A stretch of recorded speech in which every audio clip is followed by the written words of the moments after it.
Thank you. The next item of business is a statement by the First Minister, Nicola Sturgeon, on COVID-19. The First Minister and the Cabinet will take questions at the end of her statement. I would encourage all members who wish to ask a question to press their request to speak buttons, and I call on the First Minister. Presiding Officer, thank you for the opportunity to make a further statement about Scotland's response to the COVID-19 epidemic. We have, of course, now had the first full week of what I will refer to as lockdown measures. So let me begin today by thanking people right across Scotland for complying with these rules. I know that the last 10 days have not been easy for anyone. Indeed, that is a massive understatement. But overwhelmingly, people across the country have been doing the right thing. That is not unexpected, but it is heartening, and it will continue to be crucial in the weeks to come. By staying at home, except for essential purposes, all of us can play a part in slowing the spread of the virus, protecting the ability of the NHS to treat those who need it, and ultimately saving lives.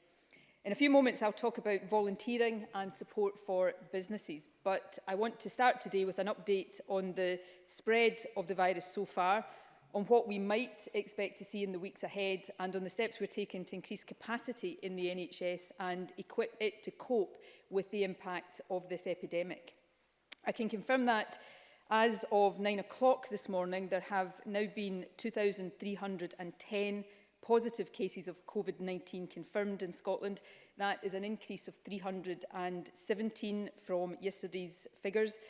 These numbers will, of course, and I've been stressing this on a daily basis, be a significant underestimate of the true spread of the virus.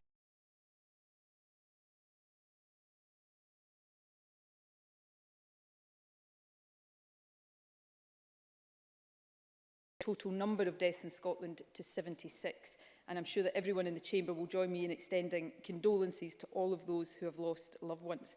And I know that everyone will also join me in thanking all those working in our health and care sector. They are doing an extraordinary job, and everyone in Scotland is deeply grateful for their dedication and for their expertise. As the numbers I have given demonstrate, we are now at the stage of this epidemic, as we expected to be, when the number of cases is rising rapidly. And unfortunately, that means that the numbers becoming seriously unwell and dying are also sadly rising. Of course, we hope that the lockdown measures we're asking people to comply with will have a marked effect on the spread of the virus, and that we will see a slowdown in the next few weeks. However, given that these measures take some time to have an impact, it is too early to draw any firm conclusions yet.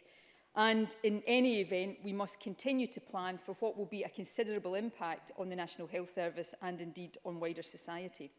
So let me address firstly the impact on the NHS, which I must say is being felt already, and the steps we are continuing to take to respond to that. We have already seen an increase in intensive care patients with confirmed or suspected COVID-19 from 51 in intensive care this time last week to 147 as of last night, and that in itself is an increase from 135 yesterday. And unfortunately, we do expect that increase to continue for a further 2 or 3 weeks at least. But I can advise Parliament that we have now achieved our initial target of doubling intensive care capacity in Scotland to 360 beds. Now, given that some of this capacity will still be required for other urgent care, that provides us with approximately 250 ICU beds which can be used exclusively for COVID-19 patients. I can also advise Parliament that we are now working to quadruple intensive care capacity to more than 700 beds for COVID patients. To deliver this increase, we have ordered ventilators from a range of manufacturers and expect these to arrive over the coming weeks. However, to bridge any gaps between now and the delivery of new ventilators, NHS boards have been working to repurpose operating theatre anaesthetic machines for use as ventilators. This is not a long-term solution, but it will allow us over the next week or so to rapidly increase capacity to more than 500 intensive care beds for COVID-19 patients. And I want to take the opportunity today to pay tribute to all of the NHS clinicians, medical physics colleagues and technicians who have worked non-stop in recent days to make this happen. Our current modelling of the spread of the virus, which I must stress assumes continued high compliance with the lockdown measures, together with the steps we are taking to increase ICU capacity, suggests that our intensive care units are now in a much stronger position to cope with the expected peak of the epidemic. But again, let me stress, we are in no way complacent about this, and we will continue to give all possible support to those who are working so hard on the front line. And it's worth stressing again, because it is so important, that what I have just said assumes that people across the country will continue to do the right thing. Every single one of us who follows the public health advice is helping to reduce the number of people who will need hospital care in the weeks ahead, and is therefore helping to reduce the risk of the NHS being overwhelmed. These measures to increase intensive care capacity are of course part of a wider effort to ensure that the NHS has sufficient beds overall to cope with potential COVID-19 patients. So I can report that as of last night, including those in intensive care, there were 1,153 patients with confirmed or suspected COVID-19 in hospitals across the country. So clearly expanding general hospital capacity is also important, and again I can report to Parliament that we are on track with this. The target that we set at the start of the month of quickly reducing delayed discharge cases by 400 has already been met, and we are now working to go further. This is of course good for patients themselves, who should not be spending longer in hospital than they need to, but it also makes more hospital beds available for those who need clinical care. Overall, the NHS currently has around 13,000 beds, and through this reduction in delayed discharge and the postponement of non-urgent elective care, we estimate that at least 3,000 beds will be available to treat COVID-19 patients. In addition to these 3,000 beds within our existing hospital network, we also announced this week our intention to create a new temporary NHS hospital at the SEC in Glasgow. We expect this facility to be ready to care for patients within a fortnight. It will have 300 beds available initially, with the capacity ultimately to care for 1,000 patients if that proves to be necessary.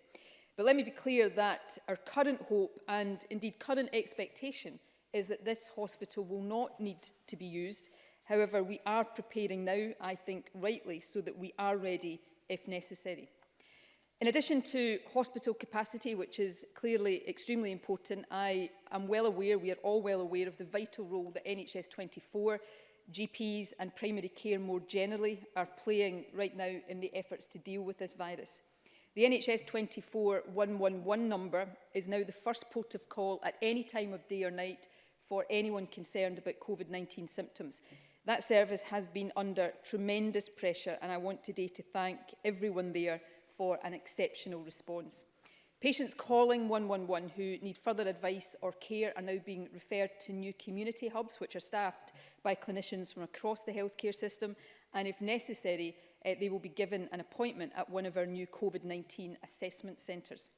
This new network of hubs and assessment centres will allow GPs to focus more of their time on patients who have needs other than COVID-19.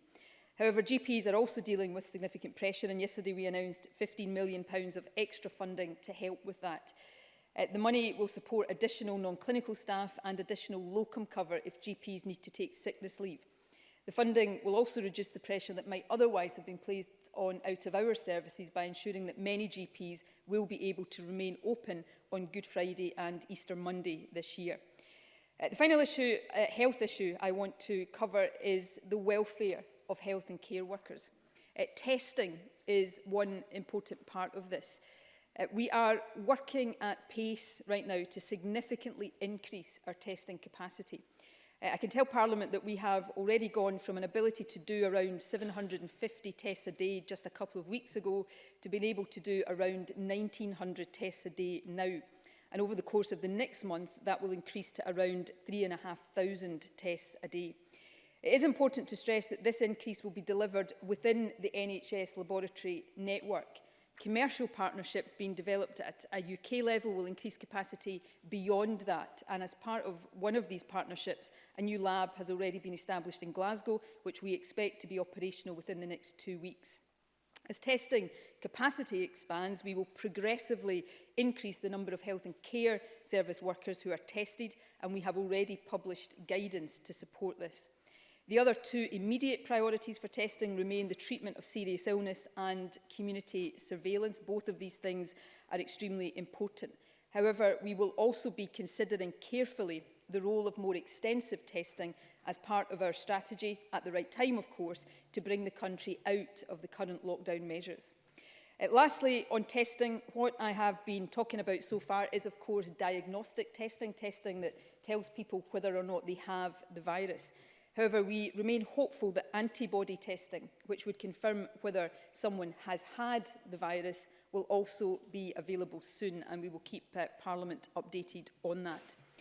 Let me turn now to the provision of personal and protective equipment. The importance of ensuring that our health and care workers have adequate supplies of the right equipment simply cannot be overstated. Over the past 4 to 6 weeks, around 34 million items of personal protective equipment have been delivered to hospitals across Scotland, providing care for COVID-19 patients. Over this week, we're also issuing almost 8 million items of personal protective equipment stock to staff across primary care and social care. That includes around 8 weeks' supply for primary care practitioners. We do have reasonably good supplies of all key items at this stage, though it is important to say that we may face challenges in future as global pressure on these supplies continues to intensify. And we have also taken steps to improve not just the supply, but the distribution of PPE. For example, NHS National Services Scotland is now operating a triage service so that it can respond more quickly to urgent requests for PPE from health and social care providers. There is an absolutely fundamental principle at stake here, and it is one that I, the Health Secretary, and the entire government takes extremely seriously. Given everything that health and care workers are doing to protect us right now, we must do everything we can to protect them. Presiding Officer, in addition to the action we're taking to improve health service capacity, we of course continue to be acutely aware of the growing economic impact of this crisis.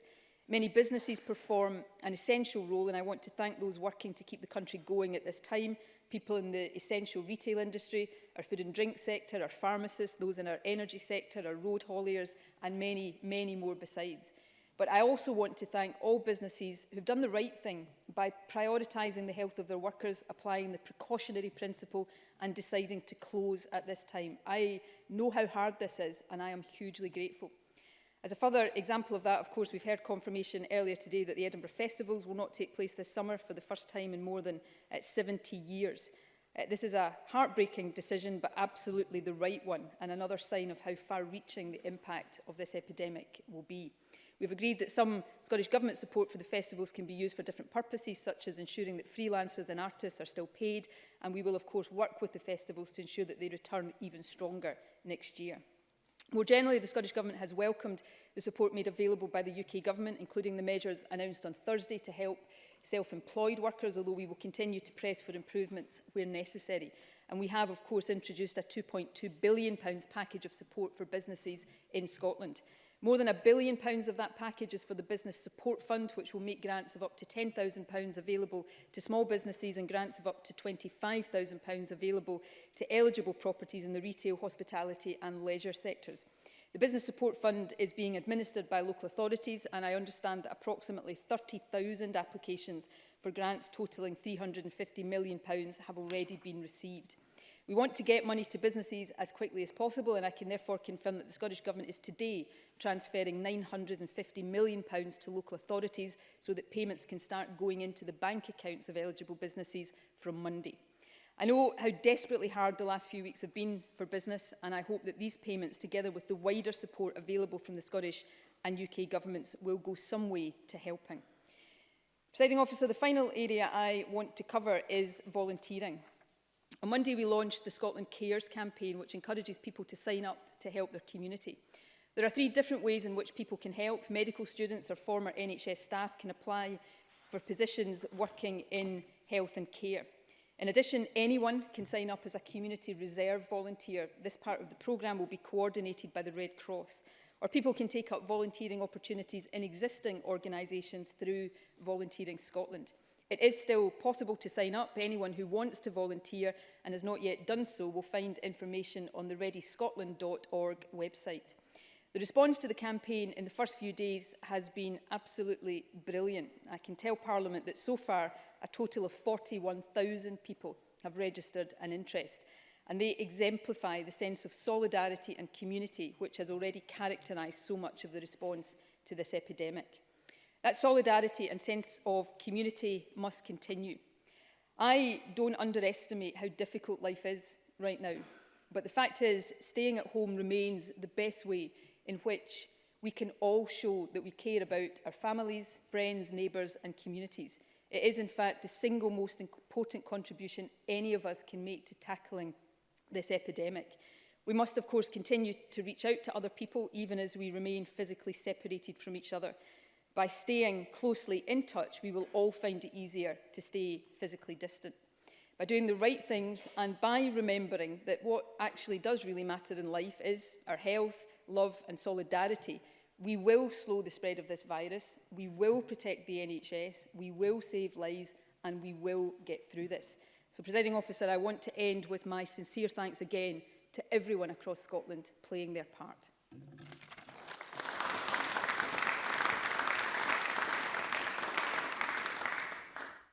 Thank you very much. The First Minister and the Cabinet will now take questions. Jackson Carlo. Presiding Officer, in weeks we will long remember, all of us have witnessed the very best in our public services and so many others. Doctors, nurses, all other staff, shop workers, volunteers and indeed the country at large. With the peak still yet to arrive, we know that difficult days lie ahead and we really are in this together. And I thank the First Minister for a comprehensive statement, again offer our support to ministers as they tackle the many challenges faced, and add the condolences of all my colleagues to those who have lost loved ones in the days since we last met. But I would like, Presiding Officer, to focus my questions on four major issues where public information could be clearer. The first is on testing, and I appreciate the extended part of the First Minister's statement given over to this issue. We know that some doctors and nurses are staying at home with flu-like symptoms, but they don't know whether they have the virus or not. The Scottish Government has started testing key workers, and yesterday the First Minister said this was a priority and that she wants to achieve an increase to 3,000 tests a day, and today in her statement to 3,500. Can she confirm that she expects those 3,500 key worker tests a day to be achieved, as she suggested in her statement, by the end of April? And can she confirm if this commitment includes all healthcare workers, including dentists and others? First Minister. Can I thank Jackson Carlo for his comments and expressions of support? Let me turn to the issue. We expect within the current NHS laboratory network to be able to carry out, yes, by the end of April, 3,500 tests in total per day. That will cover the three priority areas we've set out for testing, which is to help treat those with the most serious illness, testing key workers, and we will have to prioritise. We have started to prioritise key workers on the basis of those who are more critical to maintaining rotas at the moment, and we will extend that as our testing capacity increases. And the third priority is, of course, to make sure we have a system, a robust system of surveillance in place across the country, which HPS, through our new community hubs, has been working to put in place. And that will allow us to assess, monitor and, of course, report on the spread of the virus across the country in a way similar to the way in which we do for flu every year right now. That is what we, and after the end of April, we intend to continue to try to increase above 3,500 tests per day, but that's the target over the next month that we have set out to achieve. And as I say, as of today, we are at 1,900, a capacity of 1,900 per day. As I say, that is within the NHS laboratory system. There are a number of initiatives over and above that that I would hope would give us significant additional capacity that will enable us, particularly with key workers, to accelerate that progress even further. Now, one of those initiatives is a UK-wide initiative. It's a commercial partnership, and Scotland will play its full part in that, and that is the additional lab in Glasgow that has been already established, that we would expect to become operational in a couple of weeks. So there is a real focus on making sure that we are using testing as extensively as possible and focusing that on the right areas. I've noticed the Centre for Disease, I think that's the name of the organisation that I'm about to quote, has talked about the rational basis for prioritising in this kind of way while capacity is being built up and extended. So that's the European Centre for Disease Control is the organisation I was referring to there. Can I say finally that one of the things that is certainly occupying more of my mind, and I and the Cabinet Secretary are talking and will increasingly be discussing intensively with our expert advisors, is how we use more extensive testing as part of the strategy to take the country out of lockdown. If we are, and it's too early to assess this right now, if we are as successful as we want to be in trying to suppress the virus at this stage, how we, and I'm summarising here and using shorthand, can use testing to go back to something that is more like a contain strategy as opposed to the delay strategy we're in right now. And that is the other reason why it is important that we accelerate and expand the testing capacity as quickly as possible. But we'll keep Parliament up to date as these plans progress. Jackson Carroll. Can I thank the First Minister, especially for that final point in encouraging, as we try to normalise, at least relatively, our lives again. And also, I'm sure she will undertake to ensure there's clear, complete transparency within the frontline NHS staff as to which groups within that can expect to receive testing as a priority. The second issue is contact with vulnerable people. Now, all MSPs will have constituents falling into one of the vulnerable groups who were probably expecting a letter last week but were then confused when nothing arrived. And when letters did start to arrive this week, there was concern that the information within it was quite long and complex, and that a mobile phone or an internet access is required to register for help. There was some doubt from GPs on whether they still had to individually call patients, and councils have told us they don't know how many people in the areas may have received letters. Now, First Minister, none of us doubt the good intent underpinning all of this, that's understood. But the situation is slightly confused, and vulnerable people, therefore, are understandably worried.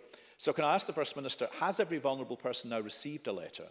And is the Scottish Government certain that between its letters, GPs and councils, every vulnerable person will be contacted and no one will be inadvertently overlooked? First Minister. Again, can I take a bit of time to give as much detail as possible around this? And when we talk about vulnerable people, first and foremost, we're talking about the group we refer to as shielded. Now, that is a group of up to 200,000 people in Scotland who have conditions, for example, specific forms of cancer, severe respiratory conditions, rare diseases that leave them vulnerable to infection, people who have received solid organ transplants or who are on immunosuppression therapies, or women who are pregnant and have congenital heart disease. Now, of those up to 200,000, point I'd make first of all, it's been very, very important to get this list of people as accurate as possible, because we don't want to be mistakenly sending letters to people who really don't need to be in this group, because what we're asking them to do is so incredibly restrictive for a long period of time. So we have taken time to make sure these records are being checked and as accurate as possible. I took part in a meeting yesterday to get an update on this. So as of yesterday, this figure will have increased by now. 94,000 of these letters had issued. The others are going out over the next day or so. These people then have a contact text number, but we are also making sure that they're able to phone. The letter is complicated, but the advice we're giving to these people is serious and complicated. That service of them being able to contact will then enable us, and by us I talk about central and local government, to contact them back to ask what they need in terms of food delivery and medicine delivery, and there are arrangements in place to make sure that these services are delivered.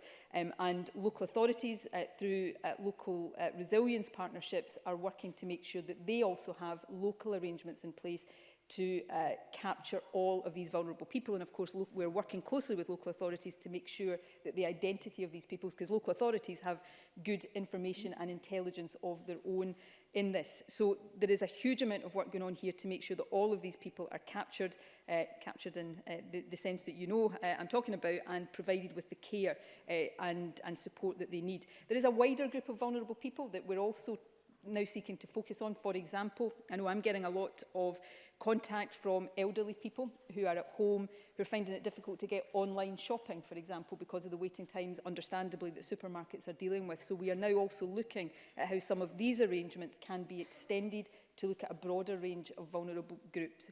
That is work in progress, but again, we'll continue to keep Parliament updated. Jackson Carver.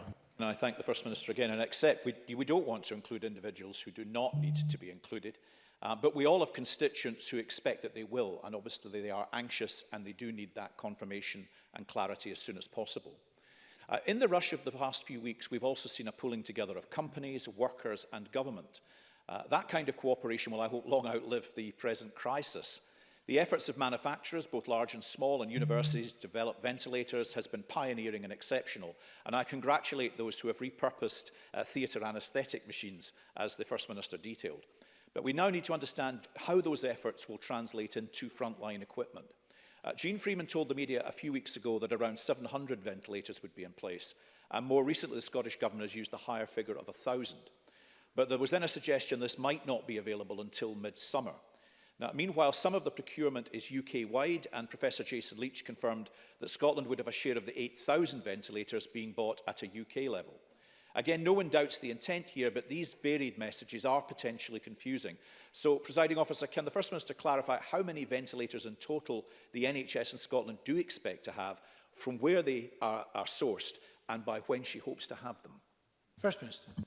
Well, firstly, can I just complete a point about the last question, because it is important for people to know that they're in this shielded group. I should say many of these people will know already because they're in close contact with their health professionals, and also the list of conditions is available, but that doesn't undermine or underplay in any sense the importance of getting these letters to people as quickly as possible. On the issue of ventilators, I hope we're not giving mixed messages here. There are just different strands of this work that perhaps when they're articulated in different ways, I appreciate might sound as if they are saying different things. Can I try then step by step to set out the position? The Scottish Government has a number of orders in for ventilators with existing manufacturers of ventilators overseas in the main. Those orders will be delivered, assuming they stay on track, over the period of the next number of weeks. By, I can provide this information in more detail, but by the summer, it will take us to round about 1,000 or slightly more than 1,000 ventilators. So that's the first strand, and I would stress these are orders with existing manufacturers of ventilators. They're not dependent on companies repurposing what they do. Secondly, there is UK-wide procurement that Scotland will seek to participate in. And thirdly, there is efforts ongoing on a UK basis, and we've been looking at this as part of the UK efforts, but also ourselves through work that Ivan McKee has been leading about whether companies can repurpose ventilators as well. But our current estimates of the ventilators that will come into use over the next number of weeks is not dependent on companies doing different things and changing and repurposing their capacity. Final point, Presiding Officer, is just to stress this point, that if we look at our modelling and the kind of numbers that suggests we will be facing in terms of intensive care requirements over the next 2 to 3 weeks, the work we've done to repurpose these theatre anaesthetic machines and the ventilators we currently have in stock and operational in our hospitals give us much greater confidence that we will be able to meet that peak demand. But it is nevertheless important that we continue to see the orders for the longer, medium to longer term, continue to be delivered. Jackson Carver. I thank the First Minister. That was actually extremely helpful. Thank you. The final issue I want to raise is personal protective equipment, to which the First Minister also referred, and in particular full face masks. Now, in mid-March, Jean Freeman reassured us that we had adequate supplies of PPE. Some supply issues then emerged, as they have across the whole of the UK, and the Scottish Government made a number of changes to distribution. As a result, the Chief Medical Officer, Calderwood, said last week that distribution should not now be a problem in Scotland. And Jean Freeman said hospitals, GPs and social care now had appropriate supply. But this is, of course, an ongoing need, I think, as the First Minister said, not a one-off, and it is an issue for the entire public sector. This week, the Justice Committee were contacted by officers at 3 separate prisons, saying that they do not have the kit they need to stay safe. And yesterday, the Royal College of GPs, the Royal College of Nursing and Scottish Care all wrote to the Scottish Government saying their members lack the protection they need. They said, every minute we wait is a minute too long. All staff, no matter where they work, must feel safe. We will continue to raise this issue until it is resolved. So can I finally ask the First Minister to tell us, if she can, Is she confident that every public servant who needs protective equipment will get it? And is she able now to say when? First Minister. Every public sector worker who needs protective equipment, and I'll come back to that point in a second, yes, absolutely should have it. And we are working on an ongoing basis to make sure that is the case on an ongoing basis. I think there are three issues here that very often, for understandable reasons, get conflated. Supply, stocks, distribution and advice as to what items of PPE are required by different groups of workers in different circumstances. So on the issue of supply, right now we have fairly healthy stocks of supply of all of the key items, but I don't want to labour that point too much because there is a huge demand for them and global supplies are under pressure, so we can't be complacent about that. The second issue is distribution, and it is on distribution more than supply where, to be candid, I don't think we've done as well as we would have wanted to in the last couple of weeks, and where significant steps have now been put in place by NSS to streamline and improve that. So, for example, the exercise that's underway this week to proactively get 8 weeks worth of supply to GP practices is an important part of that, the triage system, so that urgent requests are dealt with much more quickly. And so I am much more confident that the distribution issues have been resolved, although with an operation of this scale, I cannot guarantee there will not be issues that arise, but what I can say is we will absolutely work as hard as possible to resolve any issues that do arise. The final issue is advice. There is Health Protection Scotland advice currently available about which groups of health workers need what items of PPE in what circumstances. So not every health worker will need the FPP3 masks that are talked about. Many of them, it will be appropriate to use other types of masks. That advice is under ongoing review. The 4 nations across the UK have been looking at whether there is a need to update that advice in any way, and hopefully if there is, that will be done in the next day or two, and we'll make sure that that advice is there. More generally, in terms of public sector workers, we are looking at providing bespoke guidance and advice to different groups of workers about how they best protect themselves. Some of that will be around PPE, some of it will be around safe social distancing and other working practices. So I just want to give an assurance that this is an issue we take extremely seriously. There are complexities in it, given the logistics of this, but we have made improvements and we will continue to make improvements so that every public sector worker who needs this kind of protection has the assurance of knowing that they will get it. Richard Leonard. Thank you, Presiding Officer, and can I extend our condolences to all of those who have lost loved ones to coronavirus. Can I thank the First Minister as well for advance copy of her statement. In these challenging and anxious times, I want again to offer the support of my party to the government in this fight for all of us against this virus. Those working on the front line in our NHS and social care services also have our full support. And it is because of that that I again need to raise the issue of testing with the First Minister. The commitments to roll out testing to key workers are welcome. It's something that we've been calling for since the very beginning. Yet the NHS and care staff I speak to still have real frustrations, but also real anxiety about a lack of testing. They are worried for themselves, but also for their patients, their co-workers, and their own families. So will the First Minister confirm today how many frontline health and care staff have been tested? And will the government now start reporting daily the number of key workers who have been tested, as well as the number who have tested positive? First Minister. We are hoping to get to a position where we can report daily, not just on the total number of tests that are being carried out, but what the breakdown of that is between the 3 priority areas that I've spoken about. I cannot give that number today.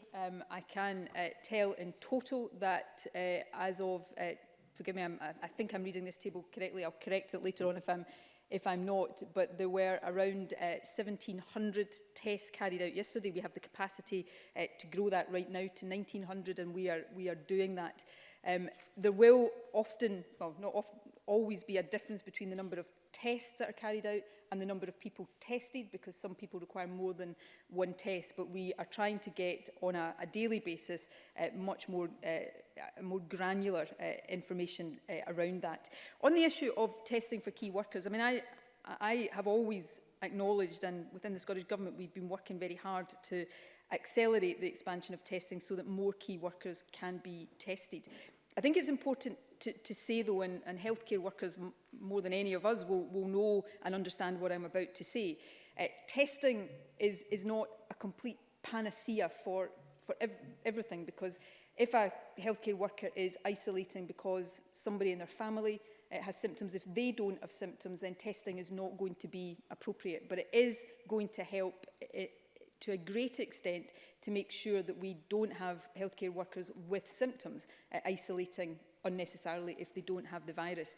So we are, for that reason, as well as for other reasons, really focused on trying to expand that as much as possible, and health boards across the country are very focused on that. And as I said a moment ago, I think there is guidance that is available already that helps with the prioritisation of that. So we'll continue to provide as much information to Parliament as this progresses as we possibly can, including some of the more detailed information that Richard Leonard has asked for. Richard Leonard. Can I thank the First Minister for her answer? And we raise questions of testing simply because it's clear from international experience that comprehensive testing has been critical to successfully limiting the spread of this virus. 2 weeks ago in Parliament, the First Minister reassured us that her aim was to increase testing capacity in Scotland to 3,000 people every day. And today the First Minister has mentioned 3,500 tests a day. But it is clear from the daily updates that we are still way below that figure. In fact, the average daily number of tests over the last 2 weeks is just 754. That's a quarter of the target, and not the 1,900 daily capacity the First Minister has just referred to. So NHS and care workers are asking me, and so I am asking you, First Minister, why hasn't this testing happened? First Minister. I think the answer to that is reasonably straightforward, although I understand the frustrations here and the desire to see us increase testing capacity more quickly. But in terms of provision of equipment, having the staff trained and able to do it, unfortunately, it is not something that can simply be increased overnight. It takes time to do that. So we have gone from a position just a couple of weeks ago to the capacity which it had in itself been increased since the start of this epidemic, of being able to do around 750 tests a day, to where we are right now, and this will have increased again within the next few days, of being able to do 1,900 tests a day. I'm now reading this table accurately. So yesterday, for example, as of 9 o'clock this morning, so the 24 hours ending at 9 o'clock this morning, 1,710 tests were carried out. So we are increasing that capacity, and we will continue to do so. And as I said earlier on, we have firm priorities for testing right now, the 3 priorities I've spoken about. But increasingly, the WHO is understandably talked about a lot. I think what it says is talking about countries that are still in a containment phase. We are in a delay phase right now, but as we come out of that and come out of these lockdown measures and go back to something that is more about trying to contain the virus, the importance of testing then becomes even greater. So that is why we are working so hard to increase this capacity, and will continue to do so. Richard Leonard. Again, thank the First Minister for that answer. Testing is an essential part of our response, but on its own, it is not enough. And I've raised previously with the First Minister, I know that she agrees with me, and we have just heard earlier on today the importance of PPE. However, workers, trade unions, professional associations continue to voice serious concerns about the availability, but also the quality of PPE that they and their members are receiving. BMA Scotland said in the last 24 hours, BMA Scotland members have raised with us concerns about the quantity, quality and speed of rollout of PPE. The RCN said just yesterday, we've heard from district nurses who had run out of PPE but were still required to make home visits. The government's new PPE distribution measures put in place on Monday are welcome. We cannot have supplies stuck in warehouses while staff are put at risk in our communities. And the last thing that staff should have to worry about during this time of immense pressure, when we are relying on them so much, is whether they have supplies of the right equipment. So can the First Minister confirm that the updated guidance that she spoke of earlier on when and what PPE to use in Scotland's NHS and care services is issued, can she tell us whether it will match the guidance from the World Health Organization, and can she give guarantees that we will have adequate supplies of the right PPE to see us through this pandemic? First Minister. Well, can I say a number of things there? We, the government, the Health Secretary in particular, is on an ongoing basis talking to groups of workers in the health service, trade unions, professional organisations. I think she spoke to the BMA most recently yesterday about this, so we are actively listening to and responding to these concerns. That's why the changes to distribution have been made. It's why 8 weeks worth of supply is being issued proactively upfront to GP practices this week, and we will continue to listen to that. The Health Secretary has established or is establishing an email hotline so that any group of workers or worker who has concerns can very quickly make sure that the government, not just those distributing the supplies, are aware of that, and we can continue to respond. In terms of guidance, let me be very clear, there is Health Protection Scotland guidance right now, and that is robust and quality guidance that complies with relevant standards. As people will understand, and I think I've said previously in the Chamber, I don't decide what the guidance is in terms of who needs to and who does not need to wear different types of PPE. I'm not qualified to do that. I rely on expert advice for that, and that expert advice comes from Health Protection Scotland. If there is a need to update that, and the 4 countries of the UK have been looking at that in recent days, then that will be updated and any explanations for that will be given. But the guidance that is in place right now is guidance that healthcare workers are able to rely on. And that tells people what kind of PPE is required in different circumstances, and it also allows those distributing it to make sure that we have the supplies, and those supplies are getting to the front line as quickly as possible. Alison Johnson. Thank you, and I too extend my sincere sympathies to all who've lost a loved one, and at a time too when they may have been unable to visit or even to pay their respects. And I'd also like to thank all those working to care for, protect, feed us, deliver stuff to us and transport us. We are truly grateful. I'd like to understand what liaison is being undertaken with the Scottish Fire Brigade Union and the Scottish Police Federation with regards to the sustainability of their services, as more and more of their officers are forced to self-isolate in line with the government's advice. Testing these frontline emergency personnel must be a priority so that we can ensure that every able emergency worker is able to assist during this unprecedented emergency. So will the First Minister confirm when a testing regime will be in place for all our emergency services? First Minister.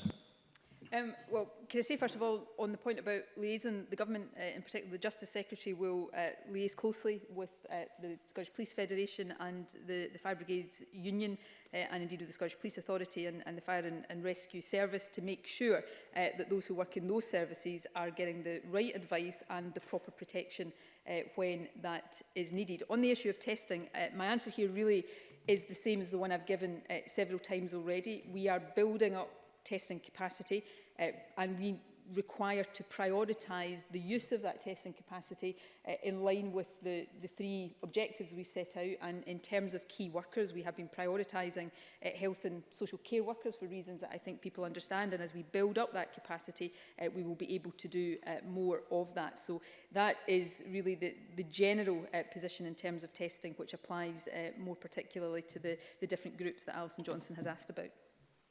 Alison Johnson. Thank you. Testing obviously helps us better understand where the coronavirus is. And as testing increases, how will the government use the information that the results provide to better protect the most vulnerable? And I'm including homeless people and those without a fixed address. You know, people who may not receive the shielding advice that they desperately need and require. How will that information, the test results provide, help ensure that services they need can reach them when they most need them?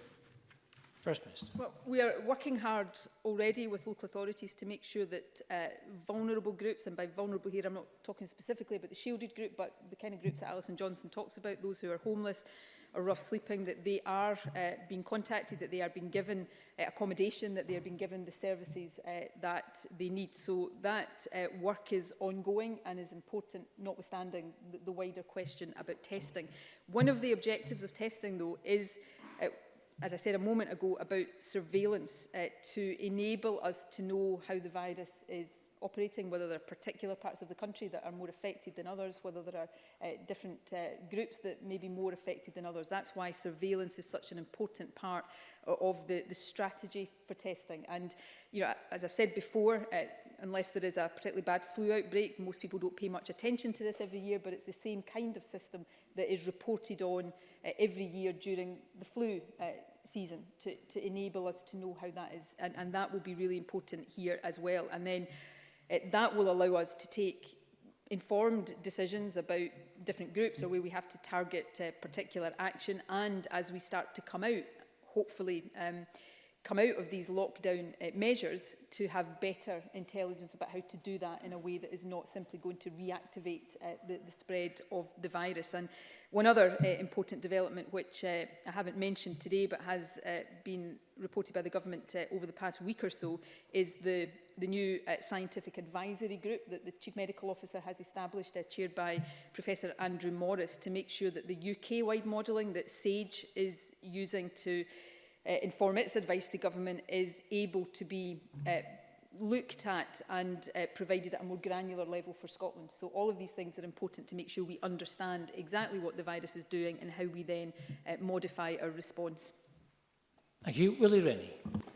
My condolences to those who have lost, and my appreciation to all those public servants who are doing an exceptional job just now, including those in care homes as well. It's incredibly stressful, and I think everyone here appreciates their work. My questions are designed to be helpful, to bring clarity, not criticism. I'm not convinced that there is clarity about which businesses and organisations should continue to operate and which should close. Some seem to believe that all non-essential businesses should close, but health guidance does not say that. With some exceptions, it says that if businesses can operate safely, they can continue whether they are essential or not. This whole situation is causing great anxiety amongst workers as well as employers. So can the First Minister perhaps bring some clarity to this very important issue? First Minister. Well, I have tried very hard to be clear on this, but in a way that accepts up front that, you know, we cannot give bespoke guidance that covers every single particular situation, although we are trying to offer advice wherever possible. But in summary, we have a group of businesses that have been told categorically they should be closed. So, for example, that is non-essential shops, pubs, restaurants, theatres. At the other end of the spectrum, we have businesses that are essential to the ongoing operation of the country, the businesses that keep the lights on and keep food flowing through the food supply chain. So they are essential businesses that should keep operating, although following health advice as they do. In the middle of that, that's where we have recognised there are different circumstances, and we've set out principles. So are the activities the businesses engaged in material to the well-being of the country? If so, can they allow staff to work at home? If not, can they ensure safe social distancing? And what I've said very clearly is if the answers to these questions on the part of a business is no, they should be closed. And you know, I make no apology for that, because I don't underestimate the impact of all of this on the economy. And trust me, I don't underestimate the challenge and the task for all of us after this of rebuilding the economy. But as I said yesterday, and you know, deliberately starkly, we can rebuild the economy, we can repair the economy, but we can't bring people who died back to life. And that is why the absolute priority, and if any business is in any doubt, they should err on the side of protecting the health of their workers and protecting life. And that's my very clear advice to them. Willie Rennie. That does help, and it does bring some clarity. I've spoken to many businesses, employers and workers, and it's possible to work through those issues, but it does take a bit of time, so clarity is important. Should those who share homes with those who are on the shielding list, should they be going to work or should they remain at home? What is the advice to employers on that? And some people in self-isolation or shielding are beginning to run out of cash and don't have access to online shopping. They can get support from a mutual aid group, but has the government considered ways of making sure that people can pay for goods if they don't have cash and they don't have access to the online shopping? And there's also concerns about how parents and carers of disabled children being supported, how can they maintain that support when they're at home, perhaps when they're shielding or self-isolating? They're under incredible stress just now and need that kind of support. So what can the First Minister advise?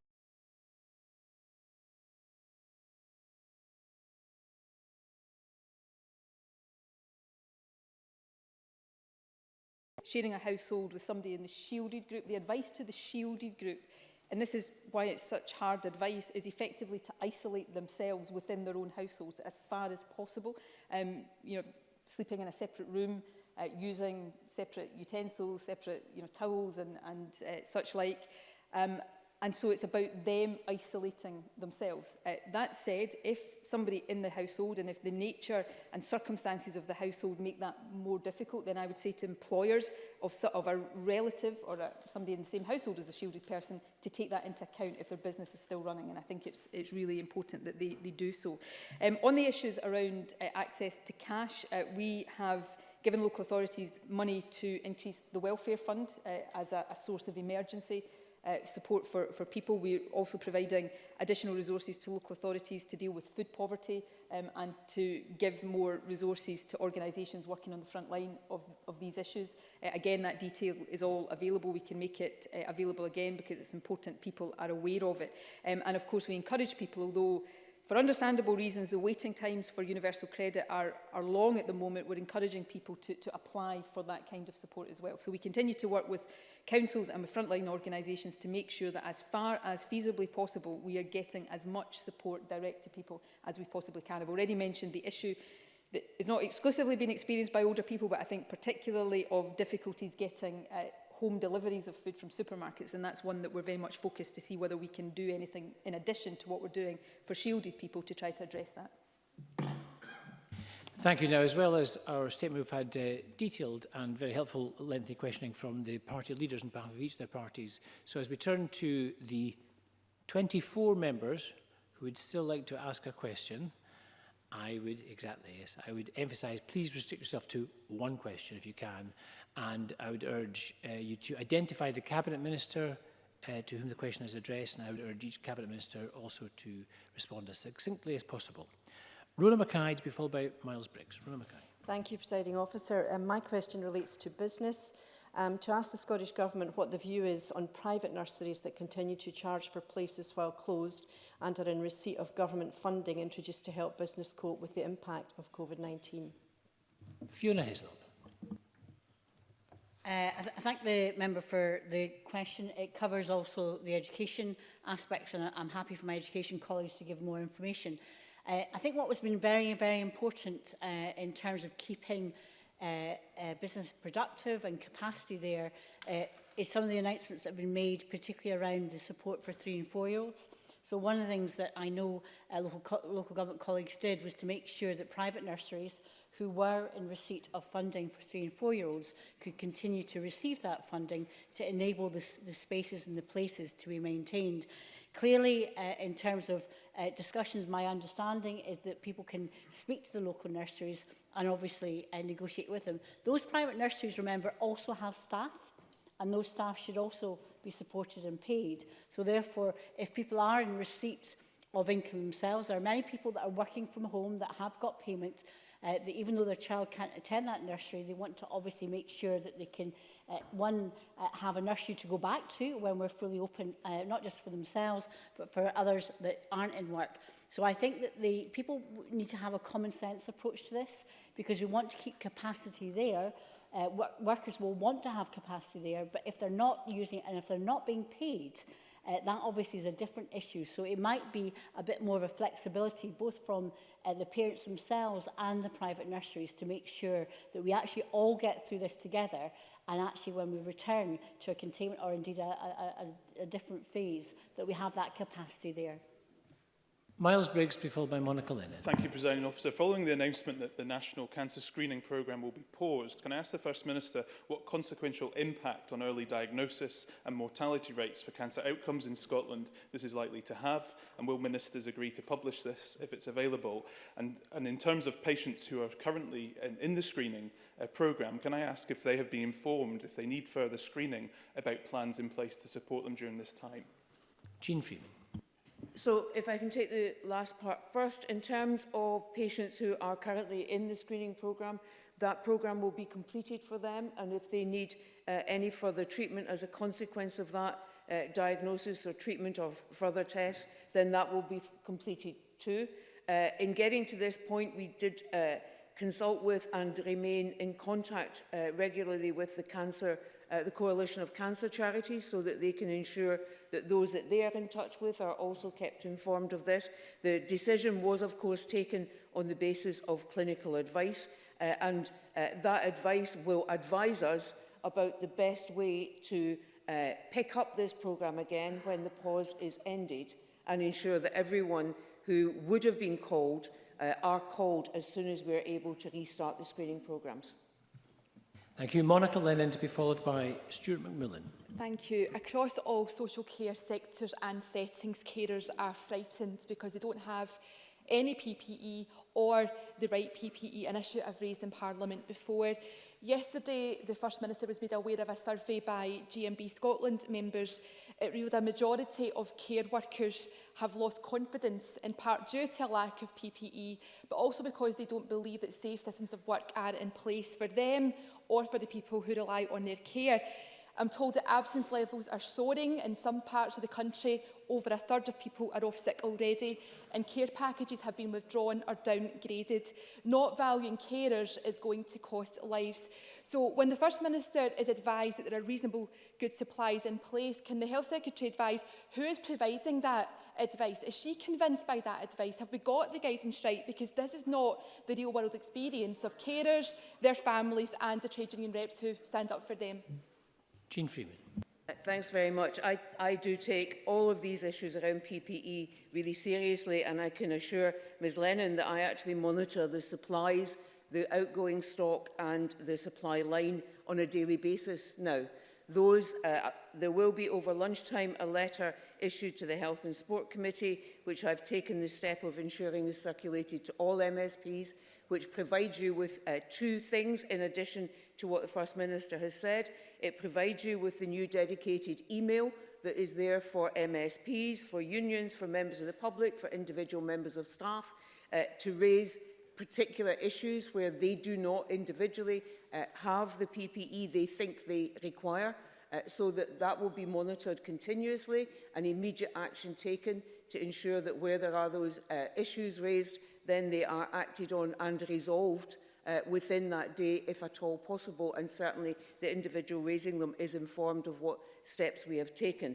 I'm speaking with Scottish Care tomorrow afternoon, again, to ensure that the distribution line, the direct distribution line that we've now created for the supply of PPE and for the ordering of PPE by both care homes and care at home, that is operating in its first week satisfactorily. Where it is not, then of course we will take the necessary steps to ensure that that is the case. I do know from my own email stream that we do have carers who are receiving supplies of PPE, and that is as it should be, given the volume that we've released, but we will continue to work our way through any particular glitches. I think the 4 direct ordering and distribution lines will make a significant difference, along with a dedicated capacity to monitor constantly any specific issues that are raised. And I would say again, as I've said to all our union colleagues so far, that any specific issues, as the GMB did with the ambulance service, and we successfully resolved that in the course of an hour-and-a-half's discussion, then I intend that that is how we will proceed. If people come direct to me, I will meet them, we will resolve the matter, and then we will move on. Stuart McMillan, to be followed by Jamie Green. Thank you very much, Presiding Officer. It's a question to the Justice Secretary. I've been made aware this morning that Police Scotland actually have some of the PPE equipment that's required, but not all of it, but it's not yet been issued to Police Scotland frontline staff. Can the Justice Secretary look into that, please? Yusuf.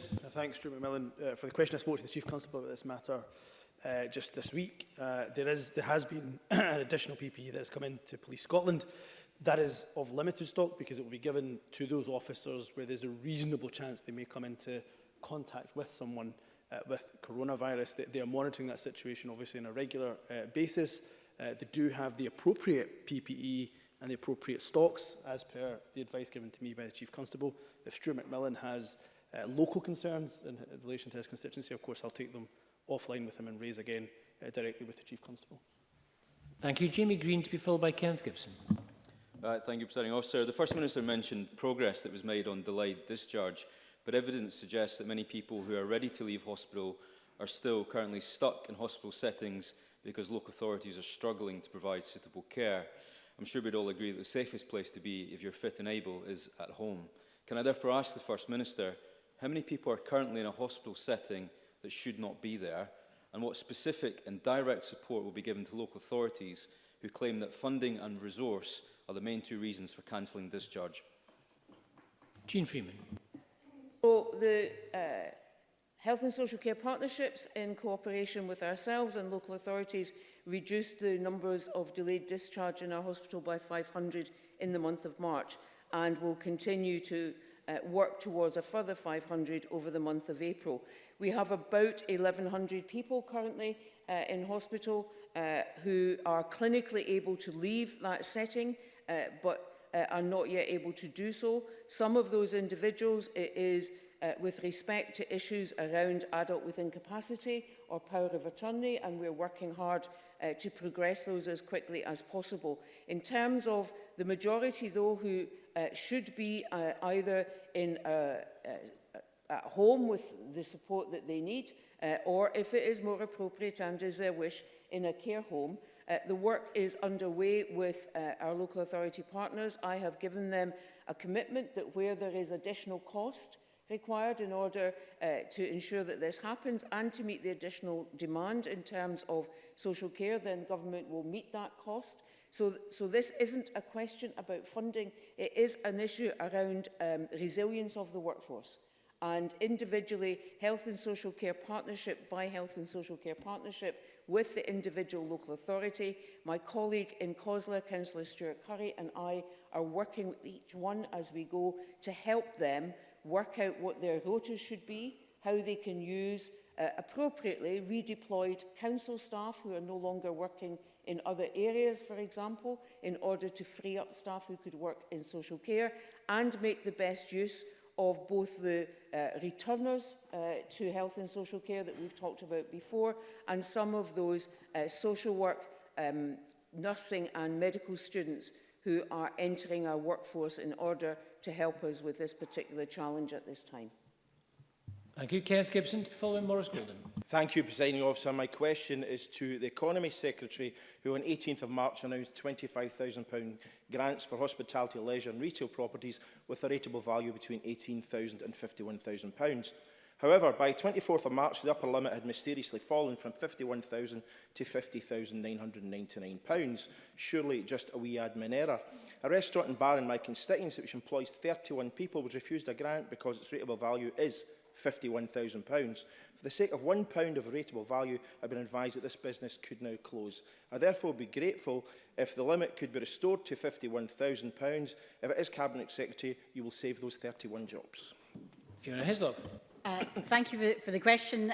My colleague, the Finance Secretary, Kate Forbes, is dealing with the operation and delivery of the scheme. Can I say there's 80,000 businesses will benefit. We've heard that 30,000 businesses have already applied for the grant scheme. In relation to the rate scheme, he's correct in his analysis. Clearly, the schemes itself, both the rate scheme and the grant scheme, were developed to have two principles, to have speed and simplicity. Essentially, that also means they can be quite blunt. And so therefore, the Cabinet Secretary for Finance is currently looking at those that might fall through gaps, the areas where we might need to have additional support, but clearly the instance that he is talking about is very specific. It's not the first time I've heard this as well, so therefore I will bring it to her attention and ask her to see what can be done, particularly in that area, to make sure that there is that bluntness. Perhaps it's not as blunt as it might be for some businesses, particularly when there are jobs specifically concerned. But I think if people can bear with us, the speed, not just of the Scottish Government's plans, 2.2 billion of them, but also the UK Government's plans have been developed at speed, and actually trying to make sure that we make improvements as we go along will be one of the things that will both myself and Kate Forbes will be looking at. Maurice Golden, to be followed by Rhoda Grant. Thank you, Presiding Officer. I appreciate the earlier remarks regarding online deliveries for our elderly and vulnerable, but I wonder if the Chamber could be informed of a timescale when we'd be confident that all our elderly and vulnerable are receiving the food and sustenance they need, either through supermarkets or through a volunteer network. First Minister. I'm not going to give a definite timescale right now because I'm not confident of what that would be. I say we are focused with local authority partners right now, first and foremost on making sure the shielded group have the deliveries and the support that they need. But as soon as possible, and as I think I said earlier on, I took part in a session yesterday looking at this issue amongst others in particular.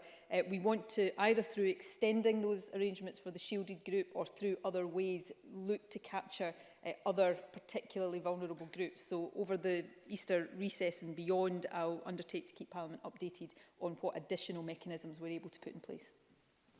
Rhoda Grant, to be followed by George Adam. This question is directed to the Cabinet Secretary for Economy, Fair Work and Culture. The Cabinet Secretary will be aware that the STUC highlighted food and drink sector companies who are playing fast and loose with the concept of essential work, and this is true in other sectors as well, including some government agencies. What redress do workers have who don't believe their work is essential, whose health is being put at risk because they're being forced to come into work and have been told that if they don't, their job will be at risk? Fiona Hislop. When the First Minister talks about how we're dealing with this, she has referred to the fact that we have all got to be part of what is the national mission to tackle this. And that means employers as well. There are clearly categories of employers that are essential, but they also must be working in such a way that is safe and embraces safe distancing and social distancing, as well as the health and safety. And there are those businesses that are closed. But there are those businesses that might be considered as part of an essential sector, but not all businesses within a sector are essential. So therefore, there are questions whether, for example, distilling that is not using whisky for 3 years is particularly something that is essential at this time to supply our supermarkets with food and drink.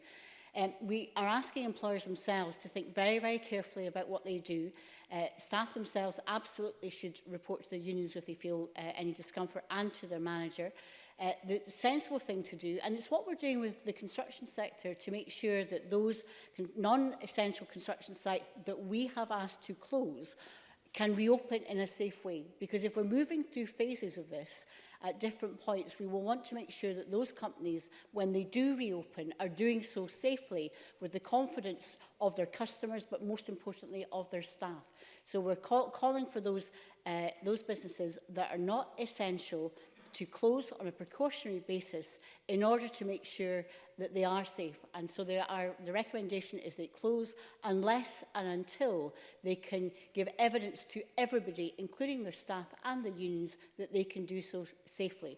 And the way to reopen is also to work safely with their staff, and at the appropriate time, when they can reopen for the safety of the country, they do so in a way that everybody has confidence in. And that is our very, very strong messages to those employers. We can't force this, but it is a very strong steer. And many, many companies themselves, if you look at what's happened with Walker's Shortbread, if you look at what has happened with Tunnocks themselves, that company have taken the decision for the good of the country to close until such times that it is safe for everybody to go back to work. And I think that's the type of company that we should be supporting by showing leadership at this very, very difficult time. Thank you. George Adam, to be followed by Murdo Fraser. Thank you, Presiding Officer. The First Minister will be aware that there's been an extremely positive response from the public for the temporary hospital and Excel Centre in London being named the NHS Nightingale Hospital. And in these difficult times, surely any form of positivity is a good thing. Does the Scottish Government have a name for the proposed temporary hospital at the SEC in Glasgow? Jean Freeman. I'm grateful to Mr Adam for that. The name that has been chosen for that hospital is the NHS Louisa Jordan. That is in honour of Louisa Jordan, who was a nursing sister born in Maryhill, joined the Scottish Women's Hospital in 1914, served in Serbia during the First World War. The daughter of a painter, she cared particularly for typhus patients, but unfortunately contracted that disease and died herself at the age of 36, and is remembered every year in Serbia for the care and commitment she gave to them. So it is very good indeed that she will now be remembered in her native Glasgow.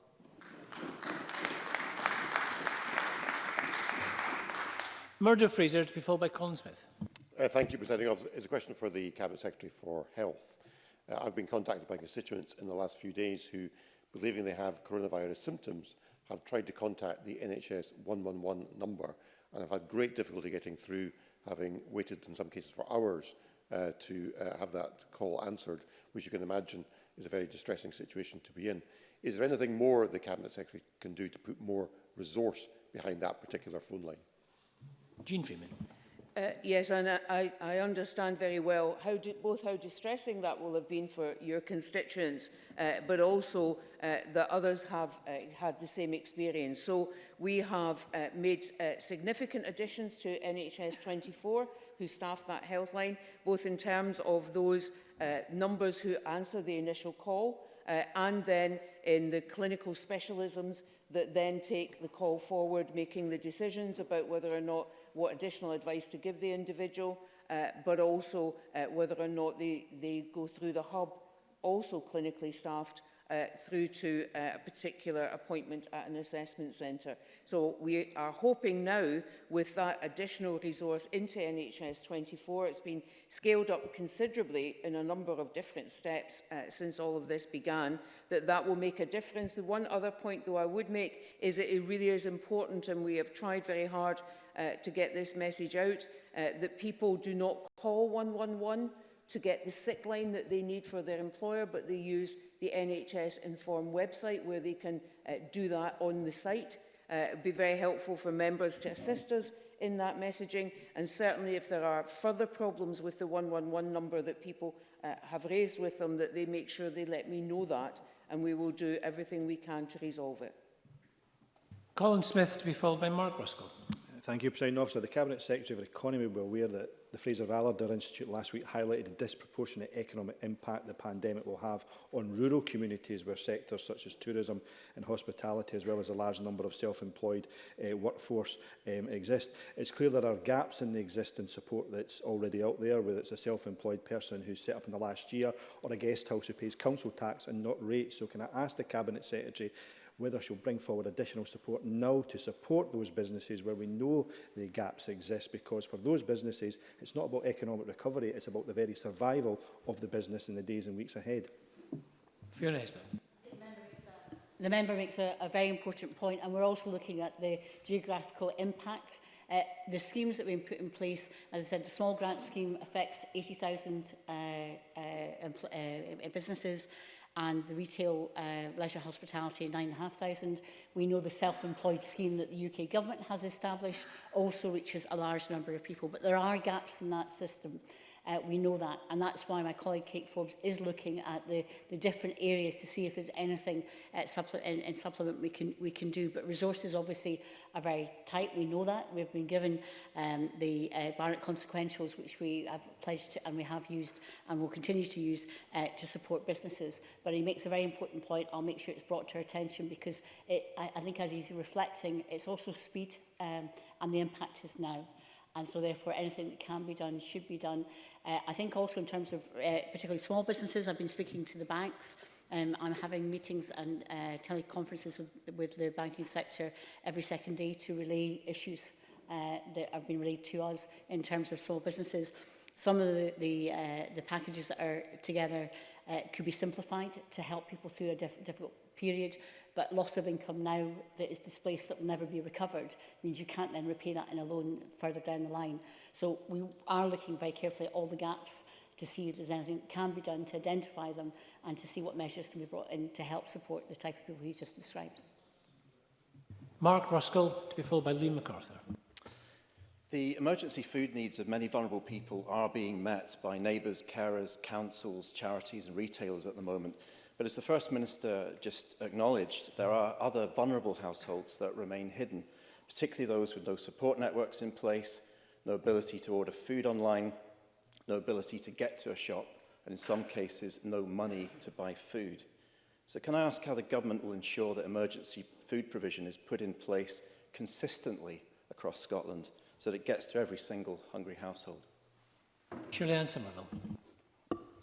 Well, this is an issue which we are giving very active consideration to because increasingly we are concerned to ensure that no one falls through any gaps in the provision that we have as a government. The First Minister's obviously already talked about those who are in the shielding group, but she has also mentioned that there are wider members in society who will need assistance. Aileen Campbell mentioned the food fund, which was part of her announcements, the £350 million announcement. Partly that's for public sector responses, but also to fund national third sector partners that are delivering community-based responses. So that's a very important aspect of it. The other aspect is the volunteers that we now have in place. Now I would encourage members to further publicise readyscotland.org to ensure that we get more volunteers because they can play a part in this. How they play that part is then down to the local resilience partnerships and the local volunteers because we've not reinvented the wheel, but we're using the networks that are already in place, that have the contacts that are already there. And by doing so, we're confident that we'll be able to breach any gaps that there are. Finally, I had a very useful conversation with some third sector organisations yesterday, talking exactly about that, about how they might know there's a need, but they are not the people that will then meet that need. And it's about ensuring that we use those local resilience partnerships and the volunteers to be able to deal with that where necessary.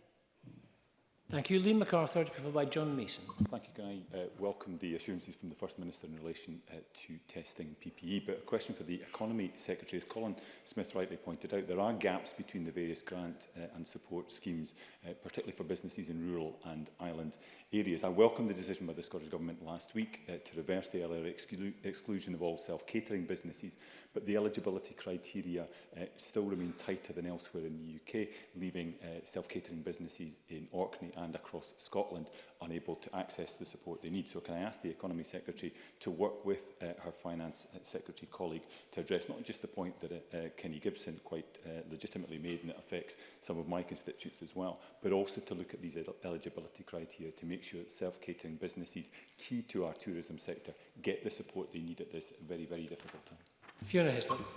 Self-catering and caravan businesses are going to be eligible for grants, provided it was their primary source of earnings and the property was let for more than 140 days.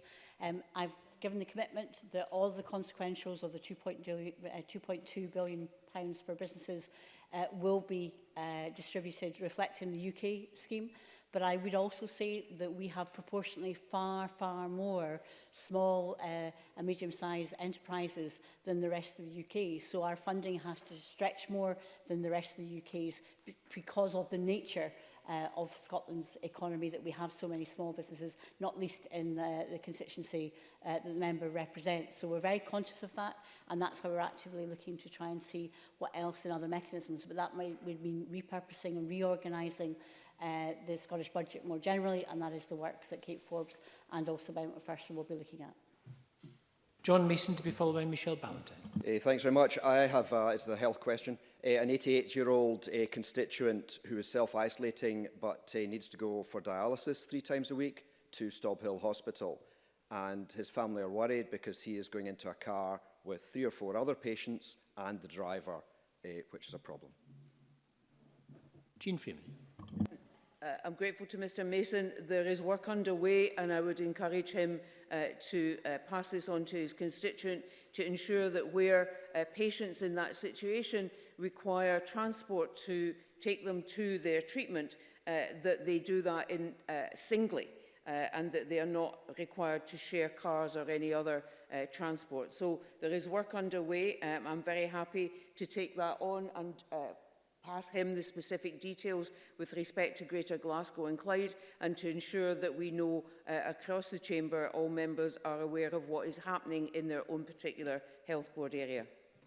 Michelle Ballantyne to be followed by Sarah Boyack. Thank you. My question crosses justice and health.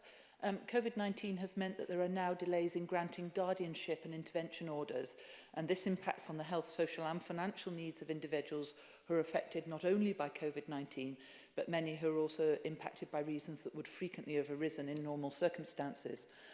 So my question is, has the government had any discussions about how the Adults with Incapacity Scotland Act 2000 might be temporarily modified to enable guardianship orders to be progressed? And would the government consider a draft amendment that also includes the issue of advanced directives, which could help with patient triaging? Hamza Youssef. Well, I'll get back to Michelle Ballantyne. I don't have the detail of the answer to that question. What I would say is when it comes to any particular orders, particularly court orders, there is detailed guidance in the Scottish Courts and Tribunal Service. In terms of any draft amendments, of course, we'll be looking closely at amendments that come forward to any legislation to help vulnerable people in particular. But if Michelle Ballantyne doesn't mind, I'm more than happy to take the details that she raises offline and, of course, come back to her with a fuller answer. Thank you. Sarah Boyack to be followed by Shona Robertson. Thank you, Presiding Officer. Can I ask the First Minister what proportion of key workers are now benefiting from childcare, and can she update us on how the distribution of PPE is being managed to ensure that those key workers who urgently need it are actually able to access that equipment regardless of whether they are in the public or the private sector? Minister. The question of key workers in childcare, any key worker that wants to access childcare should contact the local authority.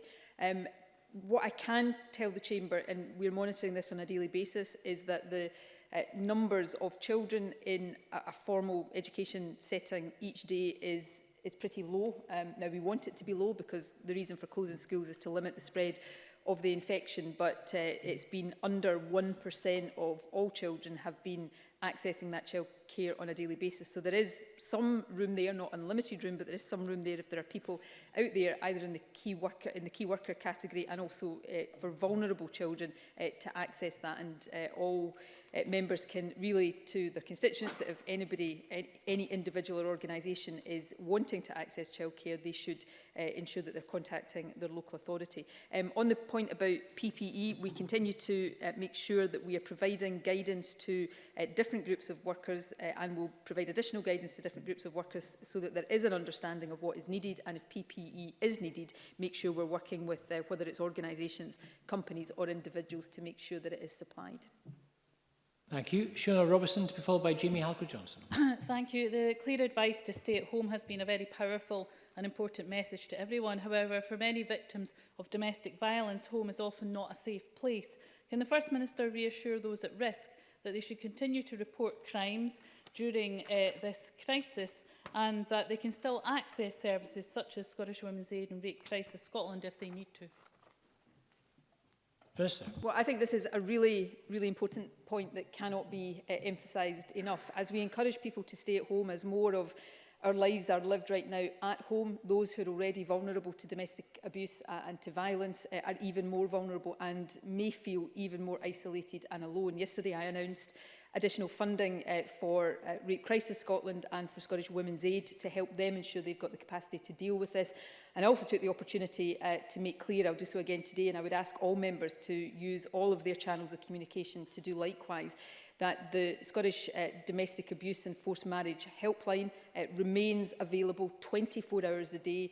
Anybody who is in a situation like this does not have to wait until after this crisis to seek help. That help is available to them now and they should access it. Jamie Halker-Johnson to be followed by Anas Sarwar. Thank you. A question for the Cabinet Secretary for Health. Some of the testing already being undertaken is happening many days after symptoms have displayed, with some of those being tested coming back negative, and the concern is that they might still have had COVID-19. And the guidance issued last week gives flexibility to individual NHS boards on who, when and how they test. So how confident can the Cabinet Secretary be that we're getting an accurate picture from the current testing regime? And as the First Minister referred to, with the possibility of new antibody tests being rolled out to determine who has already had COVID-19, will the Cabinet Secretary confirm that NHS staff and other frontline workers will be given priority for testing? Freeman.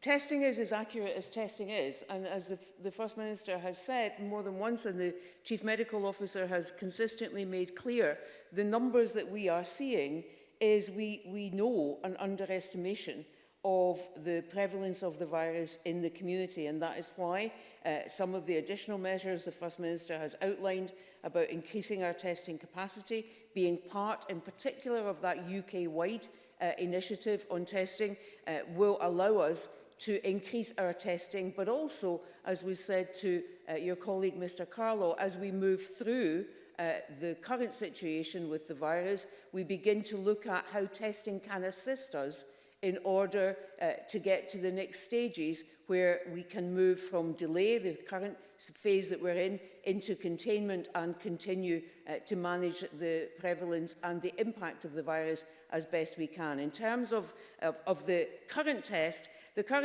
tells you that today you are positive or negative for the virus. If it tells you you are negative, that does not mean that in a week's time you might not develop the symptoms of the virus and you would test positive at that point. So it is, if you like, a binary situation that doesn't give you assurance, doesn't give any of us assurance, that if I tested negative today, then that's me, I'm negative from now on. The antibody test is, as you rightly say, the key one in that. And in that we are working alongside the 4 nations of the UK, hoping that we will see that reliable, robust antibody test available in the near future.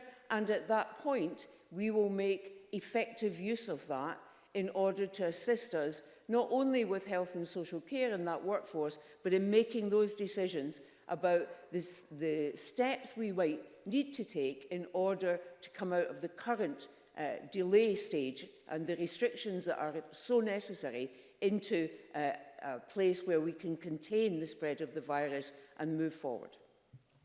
Anas Sarwar to be followed by Bob Doris. Presiding Officer, it's correct that we recognise the role of NHS staff, but I'm sure the First Minister and Health Secretary will agree that we don't just need to applaud them, we need to support and adequately resource them too. But not just them, also the other frontline workers, social care workers, postal workers, all those involved in food distribution and production, people in our call centres handling calls around domestic abuse, around benefits, around advice lines, and so many more. Recognising those people is really, really important, but making sure they have adequate protections around adequate access to PPE is also fundamentally important too. Can the government commit to support those organisations and those companies and those third sector organisations to support their supply chains for adequate levels of PPE? And with your permission, Presiding Officer, can we also get an update on progress made about discussions about death in service payments for NHS workers? Freeman. First Minister. Let me do the PPE point, and with your permission, Presiding Officer, I'll hand over to the Health Secretary on the death and service payments. Can I give a relatively short answer, because I've covered this in some detail, but the answer in it is an answer that is deeply heartfelt, is yes. I want to do everything in my power to make sure we are supporting those in the front line. I've said before, I have close family members who probably, as we speak, are on hospital wards in different hospitals in the country. I know personally how important this is, and everybody who has a family member or a friend in these circumstances will know how worried that we all are about them, given the situation they're dealing with right now. So we will do everything we can, working with organisations and different parts of the supply chain, to make sure that that supply, distribution and use of PPE is exactly as we would expect it to be. Freeman. In terms of death in service, we are almost at a point where we have a finished proposal about how we can extend death in service benefit to all those in health who need that. And I should also just take the opportunity to say to Mr Sarwar and to colleagues that we have now an agreed position on indemnity for all our health and care workers. Thank you. And Bob Doris. Thank you, Presiding Officer. This question straddles justice and health. Presiding Officer, the Justice Secretary is considering the early release of some prisoners coming to the end of their sentences, and I fully understand why. For those being released who may have a variety of vulnerabilities, will the Scottish Government seek to put supports in place, including housing solutions, financial support, but particular supports for those living with addictions or mental health challenges? I thank Bob Doris for his exceptionally important point that he raises. I know that there are a number of people, for example, I have communications from the Howard League for Scotland and many other organisations that are pressing the government to look at release, and we are looking and actively exploring those options, first and foremost through home detention curfew, and then of course we are debating stage 2 and 3 later on this afternoon, which if passed will give emergency release powers to the government. But Bob Doris is absolutely correct. If we release people when they do not have adequate accommodation, and I can confirm to him that the Housing Minister and I have spoken about this, if we do not have the appropriate benefits, social security provisions in place for them, if we do not work with addiction services, we do not work with social work and others, then unfortunately we can see these people return back into the prison system, into the criminal justice system, as opposed to staying out. So I can give a confirmation to Bob Doris that those conversations are very much actively happening with our local authority partners, with addiction services, with other ministerial colleagues, so that if we do get into a position of increasing the number of prisoners that we're releasing through HDC or indeed via emergency release, then we are hopefully setting them up well on the outside so they do not return back into the prison system. Thank you. Now, I'm conscious that there are still a number of members who wish to ask questions, but I'm afraid I'm going to have to draw the statement and question to a close. Before we do suspend, I would just draw members' attention to the fact that the deadline is now passed for lodging amendments to the emergency bill, and we have received a significant number of amendments from a number of different members. Officials are working to get those amendments in order to prepare a marshalled list and groupings, but given the volume, it will not be possible to reconvene at 2:30. So on that basis, I want to advise members that the Committee of the Whole Parliament will not start until 3 p.m, and that's at the earliest. So I will ask the clerks to ring the division bell 10 minutes and then 5 minutes before we plan to start the sitting. And I would impress that every effort is being made to get the necessary documents ready to be prepared for members' consideration. I now suspend, and I could also assure you that the canteen will be open throughout until 3 p.m. I now suspend this meeting until 3 p.m.